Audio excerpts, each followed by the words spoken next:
So this morning, DHS Secretary Kristi Noem is in Israel honoring the two Israeli embassy staffers fatally shot by a suspect screaming "Free Palestine," days before they were set to get engaged. DHS Secretary Kristi Noem just met with Prime Minister Benjamin Netanyahu. She joins us now from Tel Aviv. So great to see you this morning, Madam Secretary. So tell us about your meeting with Bibi Netanyahu.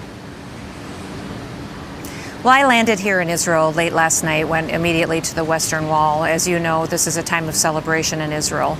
And also then after that, around 10 o'clock last night, went and met with Bibi, with the Prime Minister, and had a conversation about President Trump's negotiations with Iran. And had a conversation with him. President Trump specifically sent me here to have a conversation with the Prime Minister about how those negotiations are going and how important it is that we stay united and let this process play out. It was a very candid conversation. I've known the Prime Minister for many years and had many good conversations with him. But this was one directly from the President, and I think the Prime Minister greatly appreciated it. We spent today also out on the Gaza border talking with some of the IDF soldiers and visiting with them with our great ambassador that we have here, Ambassador Huckabee.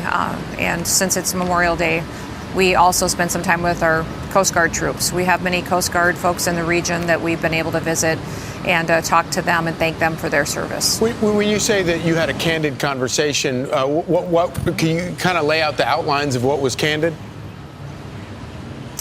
You know, I'm not going to share what the president's personal message was to the Prime Minister, but the Prime Minister's team had a conversation afterwards with us that they don't remember a bilateral meeting that was quite that candid and direct, and about how we really felt about the importance of Israel, our support for Israel, but that this negotiation was critically important too. We're on a short time frame here as well. We aren't talking weeks and months and years before President Trump will make a decision on what's going to happen with Iran. They've been given a very short time frame, a matter of days, and I asked the Prime Minister to work with President Trump to make sure that we were making wise decisions together. Listen, this Hamas is a dangerous enemy that calls for Israel's death and for America's death every day.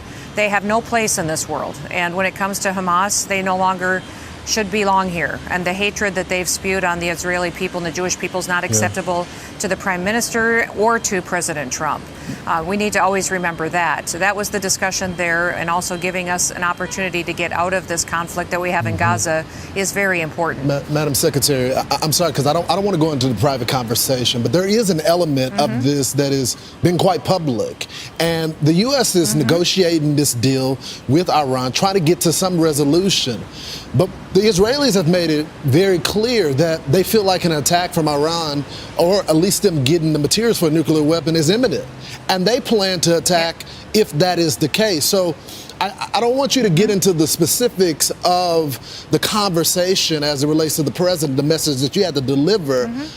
But did you see Israel putting this on pause now, or they still have intentions to attack Iran? We discussed Iran, and we discussed where Israel's position was, and I also delivered the message on where the president was. And the president will never accept a nuclear-capable Iran. He will never accept them having nuclear weapons and building the capacity to that.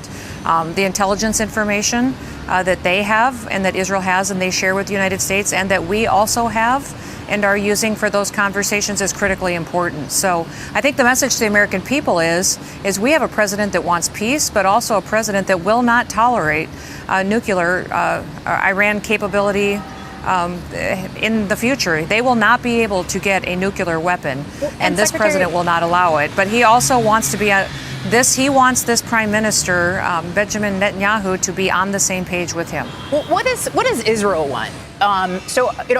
You talked about this conversation with the Prime Minister. What does he want from the Iran deal?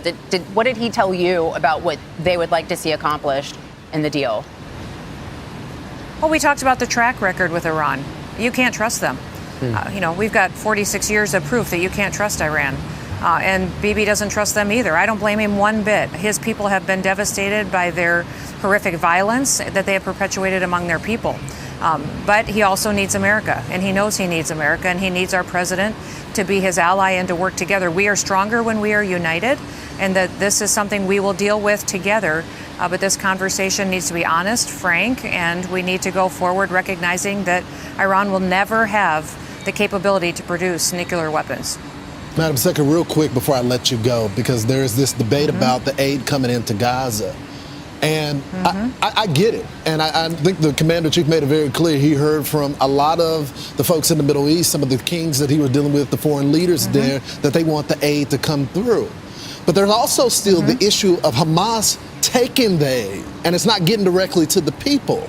So how do we balance wanting to be sympathetic for the cause as it relates to the children that are dying, but still you have a terrorist regime that is still in charge?